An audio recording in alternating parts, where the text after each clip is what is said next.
Hello everyone, welcome to PMS knowledge plus. तो देखिए students, आज हम क्या करेंगे, हम देखेंगे पॉलिटिकल पार्टीज़ की सोच के बारे में। सिस्टम क्या था, मतलब पॉलिटिकल पार्टीज़ की आइडियोलॉजी क्या थी कि वो किस अकॉर्डिंग जो है पॉलिटिकल पार्टीज़ का फॉर्मेशन होता है, किस अकॉर्डिंग वो अपनी सोच रखते हैं कि आने वाले इलेक्शंस में वो कैसे लड़ेंगे, कैसे वो इलेक्शंस में जीत हासिल करेंगे। तो इन सब के बारे में हम देखते हैं कि पॉलिटिकल पार्टीज़ की क्या सोच है, कैसे वो इलेक्शंस खड़े होते हैं और क्या उनकी आइडियोलॉजीज है। तो बिना टाइम वेस्ट के शुरू करते हैं स्टूडेंट्स। वहीं दूसरी तरफ पॉलिटिकल पार्टीज का एक स्ट्रक्चर है, वहाँ बहुत सारे लोग होते हैं लेकिन सब एक कॉमन आइडियोलॉजी को फॉलो करते हैं, तो डिसीजन लेना बहुत आसान हो जाता है। तो यार जब पॉलिटिकल पार्टीज आ जाती है ना गेम में, तो एक प्रोसेस बन जाता है। ये पॉलिटिकल पार्टीज अपने अपने कैंडिडेट को सेलेक्ट करती है, उन्हें इलेक्शंस में खड़ा करती है, उसके बाद फिर हम वोट डालते हैं और अपने रिप्रेजेंटेटिव को चुन लेते हैं। तो भाई अब मैं ये बात कह सकती हूँ कि पॉलिटिकल पार्टीज के होने से गवर्नमेंट को फॉर्म करना और देश को चलाना काफी आसान हो जाता है।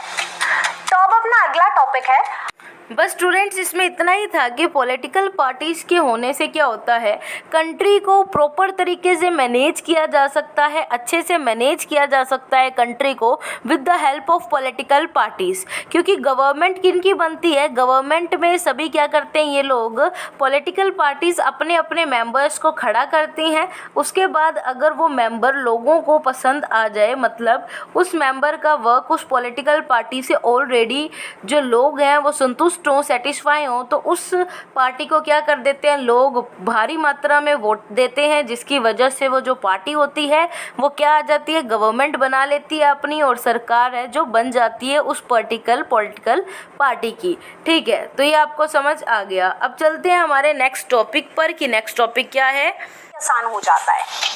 तो अब अपना अगला टॉपिक है, how many parties do we need. तो इसका सबसे पहला है वन पार्टी सिस्टम। तो भाई जैसा कि नाम से ही समझ में आ रहा है, यहाँ पे वन पार्टी की ही डोमिनेंस होती है। फॉर एग्जाम्पल चाइना, तो वहां पर कम्युनिस्ट पार्टी ऑफ चाइना का ही रूल रहता है। तो यार अब इस सिस्टम का एक प्लस पॉइंट ये होता है कि यहाँ पर डिसीजंस बहुत जल्दी लिए जाते हैं। वहीं दूसरी तरफ इसका नेगेटिव पॉइंट ये है कि ये सिस्टम वल्नरेबल है डिक्टेटरशिप को। इसके बाद दूसरा होता है टू पार्टी सिस्टम। तो यार इस सिस्टम में बहुत सी पार्टीज होती हैं, लेकिन पावर कंटिन्यूसली दो ही पार्टीज के बीच में चेंज होती रहती है। फॉर एग्जाम्पल यूएसए में दो ही पार्टी आती जाती रहती है। Number 1 is democratic party and number 2 is Republic party. तो अपना थर्ड है मल्टी पार्टी सिस्टम। तो यार जैसा कि हमें इंडिया में देखने को मिलता है कि बहुत सारी पार्टीज इलेक्शन में कॉन्टेस्ट करती है और हमारे पास फेयर चॉइसेस होती है। तो राइट नाउ इंडिया में 750 प्लस पार्टीज इलेक्शन कमीशन के पास रजिस्टर्ड है। तो मल्टी पार्टी सिस्टम में हमें कोलिएशन देखने को भी मिलते हैं, इसके साथ साथ हमें अलायंसेस देखने को भी मिलते हैं। तो अगर सिंपली डिफाइन करें तो कुछ पार्टीज, अब देखिए स्टूडेंट्स, हमने कुछ पार्टी सिस्टम देखे कि अगर हमारे कंट्री में वन पार्टी सिस्टम हो, वन पार्टी सिस्टम क्या होता है, जहां पर सिर्फ एक ही पार्टी को पूरा हक होता है कंट्री पे कंट्रोल करने का, कंट्री को संभालने का। फॉर एग्जांपल चाइना में सीसीपी पार्टी है, चाइनीज़ कम्युनिस्ट पार्टी, जिनका रूल रहता है पूरी चाइना पर, और वो एक ही पार्टी है जो क्या करते हैं, हर बार इलेक्शन में खड़े हो जाते हैं, उनकी परमिशन से कोई और खड़ा नहीं हो सकता, और वही क्या करते हैं, चाइना में पूरी तरह से अपना कंट्रोल जताते हैं। फिर हमने पढ़ा two party system. Two party system में क्या है स्टूडेंट्स, पॉलिटिकल पार्टीज तो भले ही टू पार्टी सिस्टम में दूसरी होती हैं, बट वहाँ पर क्या है, वहाँ पर जो मेजर पावर शेयर होता है, मतलब पावर्स का किन में शेयर होता है, मेजरली टू ही पार्टीज़ के बीच में होता है। फॉर एग्जांपल यूएसए में टू पार्टीज़ हैं, डेमोक्रेटिक पार्टी और रिपब्लिक पार्टी। अब जो पावर है वो इन दोनों पार्टीज़ के बीच में शेयर की जाएगी, कभी एक पार्टी रूल में आ जाएगी तो कभी दूसरी पार्टी, इस टाइप से जो है इनका रूल चलता है। बट जो हमारा थर्ड है वो है स्टूडेंट्स मल्टी पार्टी सिस्टम। तो मल्टी पार्टी सिस्टम में वो है हमारा इंडिया में। तो जैसे कि आपने देखा कि टोटल इंडिया में 750 प्लस जो है पार्टीज़ हैं, जो क्या है रजिस्टर्ड है हमारे इलेक्शन कमीशन के पास। इलेक्शन कमीशन वही जो इलेक्शंस को सेफली फ्रीली कंडक्ट करवाते हैं एंड फेयरली। तो मतलब देखिए इंडिया में मल्टी पार्टी सिस्टम है, तो मतलब क्या है, हमारे पास चॉइसेस है, खुद का रिप्रेजेंटेटिव चुनना, उस पर्सन को वोट डालना जो सच में लोगों की भलाई चाहे। अब क्या है, यहाँ पर अलायंस पैक्ट वाला सिस्टम भी चल रहा है कि पार्टीज क्या करते हैं, कोऑर्डिनेशन कर लेती है। तो हम पहले समझते हैं कि व्हाट इज एन अलायंस, तो स्टार्ट करते हैं। इसके साथ साथ हमें अलायंसेस देखने को भी मिलते हैं।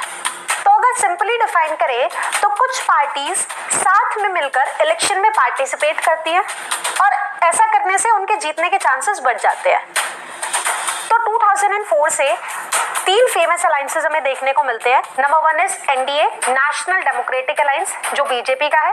नंबर 2 यूपीए यानी यूनाइटेड प्रोग्रेसिव अलायंस, जो कांग्रेस का है। और नंबर 3 लेफ्ट फ्रंट।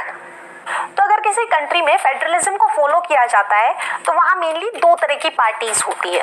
नंबर 1 है स्टेट पार्टी। तो अगर किसी भी पार्टी के पास लेजिस्लेटिव असेंबली में 6% वोट हो और 2 सीट्स हो तो वो वहां की रिकॉग्नाइज्ड स्टेट पार्टी बन जाती है। Number 2 is national party.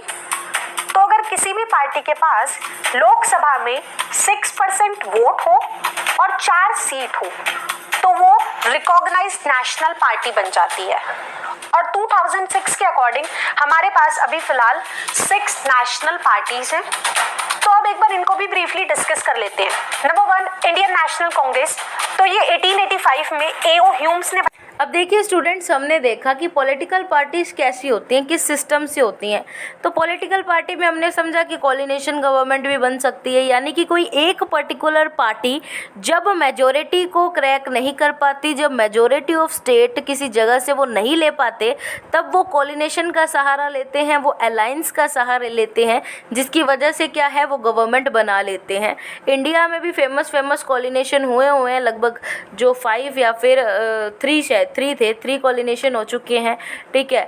तो और क्या है, मतलब जैसे एनडीए हुआ, यूडीए हुआ, ठीक है, सॉरी यूडीए नहीं, यूपीए, ठीक है। तो उसमें आप थोड़ा डिटेल से उसको देख लीजिएगा कि एनडीए की क्या फुल फॉर्म है, मैंने अभी आपको थोड़ी देर पहले ही वीडियो क्लिप के थ्रू बताया है, ठीक है। फिर हम देख लेते हैं जो मेन जो नेशनल पार्टीज़ का दर्जा मिला हुआ है, ऐसी कौन सी पार्टीज़ है, उनके बारे में थोड़ा सा डिटेल से जान लेते हैं। क्राइटेरिया आप देख लीजिए, किस पार्टी को नेशनल पार्टी में कंसीडर किया जाता है, किस पार्टी को स्टेट पार्टी का दर्जा दिया जाता है, तो वो आप इसका क्राइटेरिया अभी जो मैंने वीडियो में समझाया था वो चेक कर लीजिएगा। अब हम देखते हैं कुछ पार्टीज़ के बारे में। जैसे फर्स्ट हम देख रहे हैं कि कांग्रेस पार्टी किसने बनाई, कब बनाई, कहाँ बनाई, ठीक है। तो स्टार्ट करते हैं, डिस्कस कर लेते हैं। Number 1 Indian national Congress. तो ये 1885 में A.O. ह्यूम्स ने बनाई थी और ये मेनली सेकुलरिज्म को सपोर्ट करती थी। Second, national Congress party. तो कुछ लोग अब इंडियन नेशनल कांग्रेस में से स्प्लिट हो जाते हैं और अपनी एक नई पार्टी बनाते हैं 1999 में, नेशनल कांग्रेस पार्टी, और अब ये सपोर्ट करने लगते हैं डेमोक्रेसी और फेडरलिज्म को। थर्ड है हमारी भारतीय जनता पार्टी। तो ये 1980 में बनी थी और इसकी आइडियोलॉजी मेनली हिंदुत्व को फेवर करती है। नंबर 4 CPI यानी कम्युनिस्ट पार्टी ऑफ इंडिया। तो ये बनाई गई थी 1925 में और ये बिलीव करते थे मार्क्सिज्म और लेनिनिज्म में। नंबर 5 CPIM यानी कम्युनिस्ट पार्टी ऑफ इंडिया, और M बोले तो मार्क्सिस्ट। तो अब कुछ लोग 1964 में CPI से स्प्लिट हो जाते हैं और अपनी एक नई पार्टी बना लेते हैं CPIM।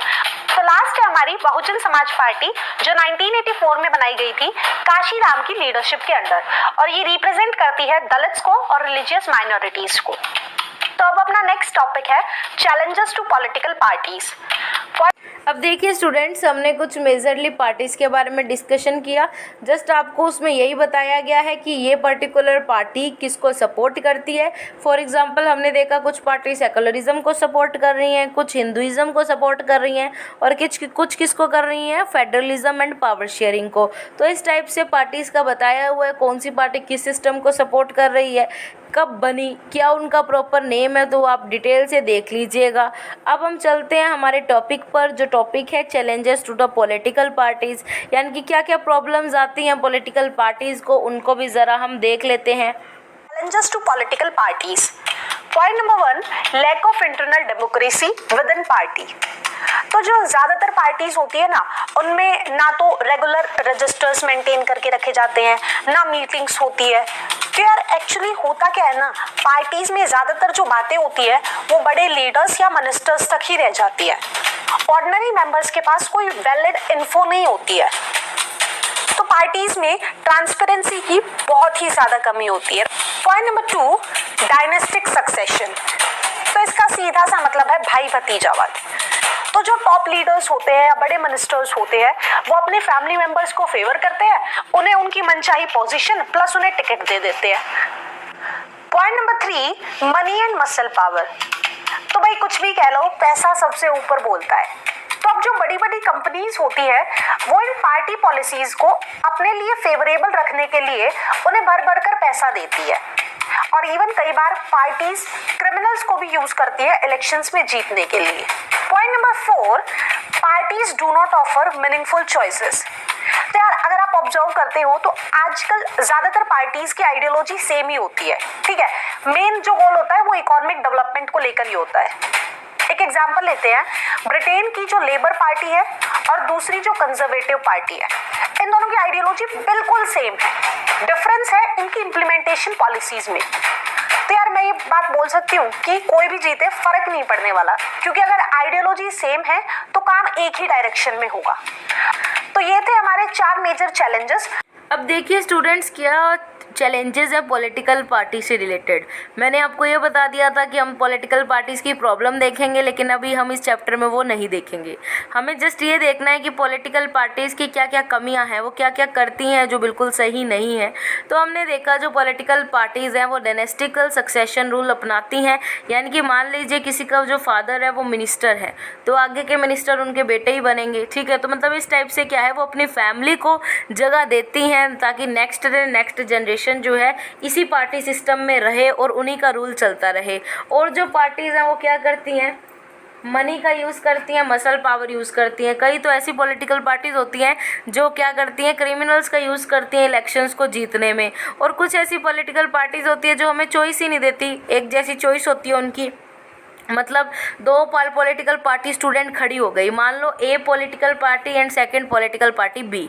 तो ये क्या है, ए जो पॉलिटिकल पार्टी है वो बिल्कुल सेम तरह से सोचती है पॉलिटिकल पार्टी बी के लिए, लेकिन क्या है इन दोनों में अब हम किसको चुने। दोनों की सोच एक जैसी है लेकिन दोनों का काम करने का तरीका अलग है, तो फिर हमें उस पर नोटिस करना पड़ेगा। तो मतलब क्या हो जाता है, कई बार डिफ़िकल्ट हो जाता है किसी सही कैंडिडेट को चुनना। तो चलिए अब चलते हैं हमारे नेक्स्ट टॉपिक पर। देखिए जो मेनली सभी पार्टीज में देखने को मिलते हैं। तो अब अपना नेक्स्ट टॉपिक है steps to reform political parties. तो यार एक टर्म होती है डिफेक्शन। सपोज आज मैं पार्टी ए से टिकट लेती हूँ और इलेक्शंस में जीत जाती हूँ, ज्वाइन कर लो, और फिर कुछ टाइम बाद मैं पार्टी बी को ज्वाइन कर लेती हूँ। तो मैंने किया क्या, मैंने पहले पार्टी ए के सिंबल से इलेक्शन जीता और उसके बाद मैंने अपने दल को बदल लिया। तो यही होता है डिफेक्शन या फिर दल बदल। तो होने क्या लगा था, जो लीडर्स थे ना वो बहुत लार्ज स्केल पर डिफेक्शन को प्रैक्टिस करने लगे थे। वो हर थोड़े टाइम बाद अपनी पार्टीज को चेंज करने लग जाते थे। तो इससे ना जो गवर्नमेंट है वो इनस्टेबल हो जाती है।